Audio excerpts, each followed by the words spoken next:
Bonjour à tous et bienvenue sur la chaîne dédiée à la santé mentale et au bien-être quotidien. Tout le monde, à un moment ou un autre, peut se sentir seul ou isolé. Cependant, la solitude ressentie par une personne atteinte de dépression est différente en intensité et en nature de celle que peut éprouver une personne en bonne santé. Aujourd'hui, explorons la solitude spécifique aux personnes souffrant de dépression. La dépression est une maladie qui plonge l'humeur dans un état de tristesse profonde, et certains la perçoivent principalement comme un sentiment de solitude. Cela s'explique par la proximité émotionnelle entre l'état dépressif et le sentiment de solitude. De plus, la dépression pousse à s'éloigner des autres, ce qui accentue encore l'isolement. Ce cercle vicieux crée une spirale où la solitude perçue mène à une solitude réelle, rendant le poids de cette dernière insupportable. Cela peut être décrit comme un véritable enfer de solitude. La solitude de la dépression s'accompagne souvent d'anxiété et de peur.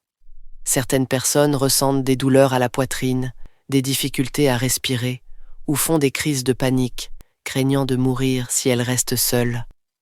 Même les individus qui aimaient être seuls auparavant peuvent développer une peur de la solitude. Pour les personnes dépressives, la solitude est l'un des symptômes les plus difficiles à vivre. Voici 6 types de solitude qu'elles ressentent souvent. 1. La solitude de l'absence de lien avec la société. Les personnes en convalescence perdent souvent leurs contacts sociaux et ont peu d'occasion de parler à d'autres. Il peut y avoir des journées où elles ne parlent à personne. Même si elles tentent de participer à des événements pour rompre leur isolement, elles manquent souvent de l'énergie nécessaire pour persévérer. Elles peuvent également refuser les invitations d'amis inquiets, ne voulant pas montrer leur vulnérabilité. Cette incapacité à briser leur isolement les confronte à leur propre impuissance, ce qui rend leur solitude encore plus difficile à supporter. 2. La solitude d'être laissé à l'écart du monde. La dépression peut nécessiter plusieurs années de convalescence, pendant lesquelles la personne ne peut participer aux activités du monde qui l'entoure. Elle se sent alors laissée pour compte. En voyant sur les réseaux sociaux des personnes de son âge réussir, elle peut ressentir un profond sentiment d'échec et de honte, se percevant comme immobile tandis que les autres avancent. 3. La solitude de ne pas être compris. Même en vivant avec leur famille, certaines personnes dépressives entendent des phrases comme « Quand pourras-tu retravailler ?» ou « Combien de temps vas-tu encore prendre ces médicaments ?» Bien que ces questions soient souvent motivées par l'inquiétude, elles peuvent être interprétées comme des reproches implicites de paresse ou d'un manque d'effort. Ne pas se sentir compris par ses proches peut être particulièrement douloureux. 4. La solitude de ne pas établir de connexion émotionnelle. Même en parlant avec d'autres, il peut sembler qu'un mur invisible sépare les cœurs. Lors de rencontres en groupe, la personne dépressive peut se sentir incapable de suivre l'ambiance joyeuse des autres, se percevant comme exclue. Ce décalage renforce l'idée que « personne ne comprend ma souffrance », ce qui aggrave l'isolement et rend les interactions sociales encore plus difficiles. 5. La solitude de ne plus se sentir utile. La dépression peut empêcher une personne de réaliser ce qu'elle faisait auparavant. Pour ceux qui trouvaient leur valeur personnelle dans leurs activités, l'incapacité d'agir entraîne une perte de sens.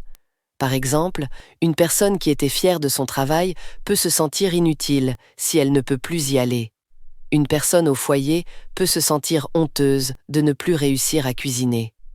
Lorsque chaque journée se termine sans accomplissement, la personne peut sombrer dans une haine de soi, se voyant comme un poids pour la société. 6. La solitude de réfléchir sans fin à des questions existentielles. Les personnes dépressives ont souvent des pensées philosophiques comme « Pourquoi suis-je né ?» ou « Quel est le but de la vie ?» Elles cherchent des réponses à des questions sans réponse, et leur esprit est constamment envahi par des pensées négatives. Cela ressemble à une marche interminable dans un tunnel sans sortie, seul. Pour briser ce cercle vicieux, il est essentiel de traiter l'humeur dépressive sous-jacente. En améliorant son état émotionnel, on peut petit à petit renouer des liens avec le monde extérieur et alléger le poids de la solitude. Certaines personnes évitent les traitements ou refusent de demander de l'aide, se percevant comme des perdants. Mais être atteint de dépression n'est pas honteux. La dépression est une maladie qui peut toucher tout le monde, souvent à cause d'un surinvestissement personnel. C'est similaire à un athlète qui se blesse et doit se reposer. Comparer sa situation à celle de personnes qui réussissent et se forcer à tout gérer seul est contre-productif. Acceptez simplement votre état et adoptez une pensée plus légère. Tant que je suis en vie, tout ira bien. Merci d'avoir regardé cette vidéo sur la santé mentale. Si elle vous a plu, n'oubliez pas de vous abonner et de mettre un pouce en l'air. À bientôt.